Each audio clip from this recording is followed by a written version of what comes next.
घने जंगल में रहने वाले एक सियार गीदड़ की उसी जंगल में रहने वाले एक ऊंट से मित्रता थी। दोनों रोज नदी किनारे मिलते और ढेर सारी बातें किया करते थे। बातों में कैसे समय कट जाता उन्हें पता ही नहीं चलता। सियार अपनी प्रवृत्ति के अनुसार चालाक था, लेकिन ऊंट सीधा सादा था। यूं ही दिन गुजर रहे थे और उनकी मित्रता बरकरार थी। एक दिन सियार को कहीं से पता चला कि नदी पार स्थित खेत में लगे तरबूज पक चुके हैं। मीठे रसदार तरबूज के बारे में सोचकर ही उसके मुंह में पानी आ गया। उसके लिए नदी पार कर पाना संभव नहीं था, लेकिन तरबूजों का लालच वह अपने मन से निकाल नहीं पा रहा था। अंत में उसे अपने मित्र ऊंट की याद आई और वह तुरंत उससे मिलने चल पड़ा।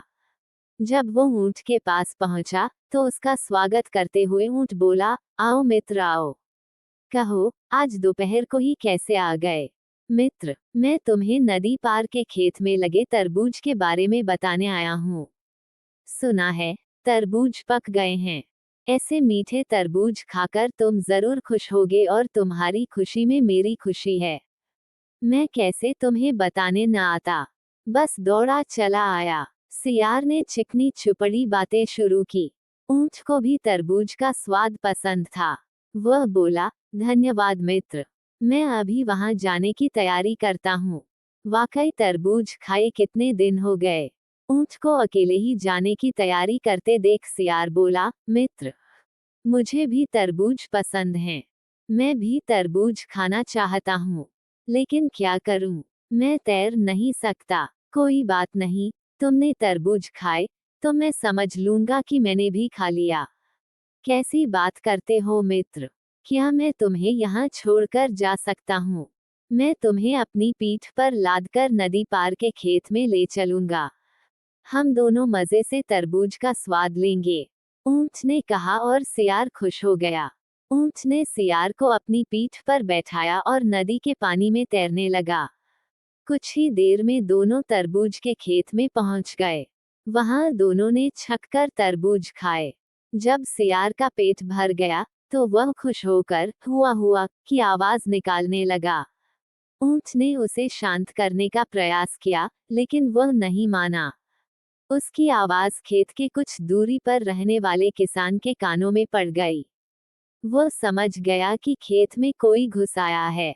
हाथ में लाठी लेकर वह दौड़ता हुआ खेत में पहुंचा, जहां उसने ऊंट को खड़ा पाया।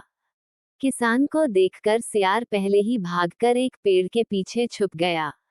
अपने विशाल शरीर के कारण ऊंट के लिए कहीं छिपना संभव नहीं था, इसलिए वह वहीं खड़ा रह गया। ऊंट को देखकर किसान आग बबूला हो गया। उसने उसे लाठी से पीटना शुरू कर दिया और पीटते पीटते खेत से बाहर खदेड़ दिया। ऐसी जबरदस्त धुनाई के बाद बेचारा ऊंट कराहते हुए खेत के बाहर खड़ा ही था कि पेड़ के पीछे छुपा सियार चुपके से खेत से निकलकर उसके पास आ गया। उसने ऊंट से पूछा, तुम खेत में क्यों चिल्लाने लगे? मित्र, खाने के बाद अगर मैं हुआ हुआ की आवाज ना निकालूं, तो मेरा खाना नहीं पचता। सियार ने उत्तर दिया। उसका उत्तर सुनकर ऊंट को बहुत क्रोध आया, लेकिन वह चुप रहा। दोनों जंगल लौटने लगे। मार खाने के बाद भी ऊंट सियार को पीठ पर लादे नदी में तैर रहा था।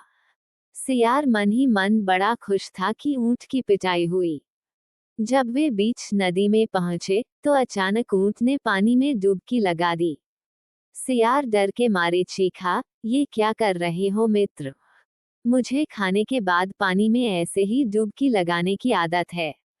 ऊंट ने उत्तर दिया। सियार समझ गया कि ऊंट ने उसके किए का बदला चुकाया है।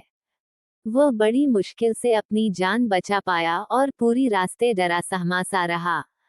उसे अपने किए का सबक मिल गया था। उस दिन के बाद से उसने कभी ऊंट के साथ चालाकी नहीं की।